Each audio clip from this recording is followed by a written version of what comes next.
डर, तनाव, घबराहट, बेचैनी, ये वो दौर है जहां पर सारी की सारी चीजें एक साथ एंजाइटी होने लगती है। Hello everyone, my name is Radhika. काफी टाइम के बाद आप लोगों से फेस इंटरेक्शन हो रहा है क्योंकि ड्यू टू सभी बच्चों की प्रीलिम्स की प्रिपरेशन है, तो सभी का अपना टाइम कीमती है। इसीलिए मैंने सोचा था कि मैं ज्यादा से ज्यादा वीडियो अपनी स्टडी करते हुए ही बनाऊं और ओनली उसमें वॉइस ओवर करूं। बट आज की जो वीडियो है इसके लिए मुझे लगा कि आप लोगों को मैं अपना फेस दिखाऊं। तो देखो, आप लोग समझ सकते हो, ये वो टाइम है कि हर कोई घबराता है, चाहे किसी ने कितनी भी प्रिपरेशन करी हो। तो सबसे पहले मैं आप लोगों को एक चीज बताऊं, यूपीएससी के एग्जाम में कुछ ही दिन यानी 2 या 3 दिन ही बाकी है। आज 25 मई है और 28 मई का एग्जाम है। सभी बच्चों को इस टाइम पर ज्यादा से ज्यादा मोटिवेट रहना है, निडर रहना है। और मोस्टली मैंने देखा है कि इसी टाइम पर यूपीएससी का एग्जाम का रिजल्ट आता है, जो कि अभी हमारा परसों आया है। और सबसे ज्यादा मुझे इस टाइम पे, क्योंकि मेरे साथ ऑलरेडी ऐसा एक बार हुआ है, तो इस टाइम पे सबसे पहले मैं उन बच्चों को ये बोलना चाहूंगी जो बच्चे फाइनल सिलेक्शन जिनका नहीं हुआ, कि आप बिल्कुल बिना घबराए दोबारा से अपना अटेम्प्ट दे यानी प्रीलिम्स दे। पहली बात तो ये है कि वो खुद ही जो एक बार यूपीएससी के इंटरव्यू तक जाता है वो खुद ही इतना निडर होता है कि उसको बोलने की जरूरत नहीं है। उसको खुद ही पता है कि उसको दोबारा से पेपर अच्छे से देना है। तो देखो, इस टाइम पे मुझे लगता है, पहले तो आप सब मेरे को कमेंट बॉक्स में बताना कि आप सब मेरी इस बात से एग्री हो गया। मेरा मानना है कि यूपीएससी का रिजल्ट यूपीएससी के एग्जाम से, यानी जैसे अभी प्रीलिम्स एग्जाम आता है 2-3 दिन बाद और उसके उसी वीक में यूपीएससी का रिजल्ट आता है, ऐसा बिल्कुल भी नहीं होना चाहिए। क्योंकि इससे क्या होता है, बहुत सारे बच्चे डिमोटिवेट हो जाते हैं। कुछ तो ओवर कॉन्फिडेंस हो जाते हैं कि अच्छा टॉप 10 में ये आया तो अगली बार मेरा ही आएगा। कुछ तो ऐसे होते हैं, वो तो एक घातक स्टेज है। बट कुछ बच्चे डिमोटिवेट हो जाते हैं, मतलब दूसरों का देखो, अभी आप देखो यूट्यूब पे हर चैनल पे आपको वीडियोस मिल जाएंगे टॉपर्स के।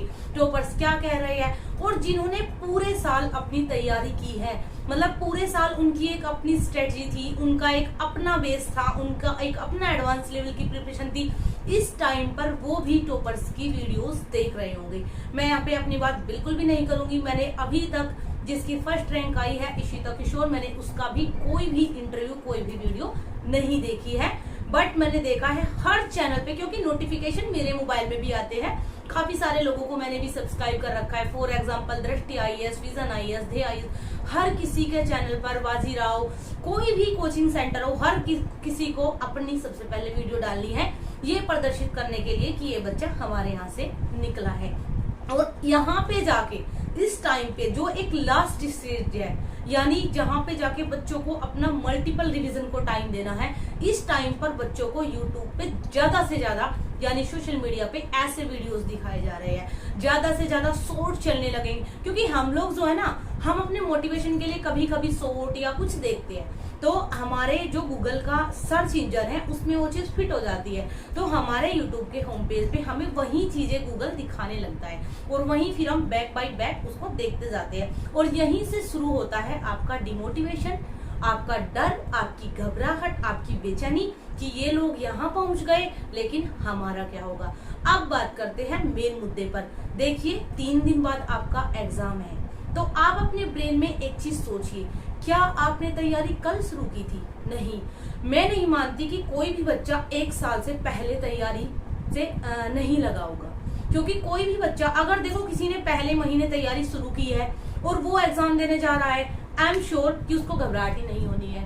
घबराहट और डर और बेचैनी उसी को होनी है जिसने अपना 1 साल बर्बाद किया है, जो अपने 1 साल से रात को सोया नहीं है, जिसने 9 घंटे 8 घंटे की नींद कंप्लीट करके नहीं देखी। यहाँ पे छोटा सा मैं रोक के आप लोगों को बताऊंगी। अभी आपको जो वीडियोस दिखाई देगी, कोई आपको बताएगा हम 8 घंटे सोते थे, कोई आपको ये भी बोलेगा हम 10 घंटे सोते थे, या कोई बोलेगा आपको मैं 3 ही घंटे सोता था। मैं आपको यहाँ पे एक बात बोलूंगी, भले ही आपको एग्जाम 24 में देना है, 25 में देना है, 23 में देना है, किसी की भी देखा देखी आप अपनी नींद को मत लेके आइए। हर किसी का बॉडी स्ट्रक्चर भगवान ने अलग बनाया है, हर किसी की एफिशिएंसी, कैपेसिटी, सब कुछ अलग होता है। अब आप मेरे को ले लीजिए, अगर मैं 9-10 घंटे सोऊंगी तो आई एम श्योर कि मैं तैयारी नहीं कर पाऊंगी। एग्जाम देना तो बहुत दूर की बात, क्योंकि मेरे घर में एक बच्चा भी है, घर के काम भी है, मेरे को प्रेस भी करनी है, कपड़े भी धोने हैं, बर्तन भी साफ करने हैं, झाड़ू भी लगानी है। मतलब एक मेड का काम भी मुझे करना है, एक वाइफ का काम भी मुझे करना है, एक माँ का काम भी, अपने बच्चे को भी 1-1.5 घंटा पढ़ाना है। तो सारी जिम्मेदारियों के साथ अगर हम रात को 10 घंटे, 9 घंटे, 8 घंटे दूसरों के देखने से सोने लगे तो हमारा एग्जाम देने के बारे में आप सोचना भी मत। सबसे पहले जो बंदा ये बोल रहा है उसका बैकग्राउंड देखिए कि क्या उसको काम करना पड़ता था। अगर वो 10 घंटे सो भी रहा है तो तब भी वो 12 घंटे पढ़ लेता होगा, क्योंकि उसको काम नहीं करना है। तो यहाँ पे आप लोग किसी को भी देख के बिल्कुल भी डिमोटिवेट ना हो, और सबसे पहले आपका जो एग्जाम है आप उस पे फोकस कीजिए। बिल्कुल भी मैं आप लोगों से हाईली रिक्वेस्ट करूंगी, खासकर अपने ग्रुप के बच्चे से, क्योंकि मैं सबको इंडिविजुअली कमेंट्स नहीं कर सकती थी। मेरे पास व्हाट्सएप पे बहुत सारे कमेंट आते हैं, कुछ लोगों को तो ये भी आ रहे हैं आपका रिजल्ट कैसा रहा। अगर आप मेरे फॉलोअर्स हैं, अगर आप मेरे यूट्यूब चैनल पे मुझे देखते हैं, तो आप लोगों को मेरा रिजल्ट पहले ही पता होना चाहिए, क्योंकि मैंने मेंस का रिजल्ट आने के बाद वीडियो डाल दी थी। तो बार बार ये पूछना, और वो भी इस टाइम पे, कि आपका रिजल्ट कैसा रहा, मुझे नहीं लगता कि ये समझदारी की बात है, क्योंकि मैंने अपना ऑलरेडी बता दिया था कि मेरा मेंस ही नहीं हुआ था। तो जब मेंस ही नहीं हुआ था, अगर आप मेरे यूट्यूबर नहीं हो, सब्सक्राइबर मतलब नहीं हो आप मेरे चैनल पे, तो फिर आपको पूछने का कोई मतलब ही नहीं है। दिन में कम से कम 10-15 मैसेज व्हाट्सएप पे आते हैं, आपका रिजल्ट क्या रहा, जिन्हें मैं जानती तक नहीं। यानी वो ना ही मेरे ग्रुप के बच्चे हैं, ना ही मेरे यूट्यूब के शायद सब्सक्राइबर है, बिकॉज आई नो कि अगर आप मेरे सब्सक्राइबर हैं तो आपको मेरा मेंस का रिजल्ट पता होना चाहिए, क्योंकि आपने वीडियो देखी होगी। खैर छोड़िए, यहाँ पे अपने ग्रुप के बच्चों को मैं एक चीज बता दूं, देखो आपने पूरे साल मेहनत की है, एक भी दिन बिना दीपावली के रुके भी आपने टारगेट को कंप्लीट किया है, तो यहाँ पे आके आप डिमोटिवेट बिल्कुल भी ना हो। मैं आप लोगों के साथ हूँ, आपके एग्जाम हॉल में जाने तक भी अगर आपको थोड़ी सी भी मेरी जरूरत पड़े, क्योंकि मैं एग्जाम हॉल में एंट्री तक भी अपना मोबाइल अपने हाथ में रखूंगी, और पूरे संडे के दिन मैं आप लोगों के साथ जुड़ी रहूंगी।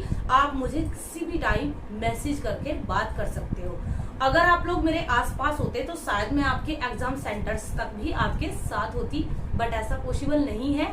तो प्लीज बाबू, प्यारे बच्चों, बिल्कुल भी आप एक बड़ी बहन मानकर, बिल्कुल भी एक मेंटोर मानकर मेरी बात मत मानिए, लेकिन एक बड़ी सिस्टर मानकर मान लीजिए। ये वो टाइम है जहाँ पे आपको डिमोटिवेट बिल्कुल भी होना नहीं है।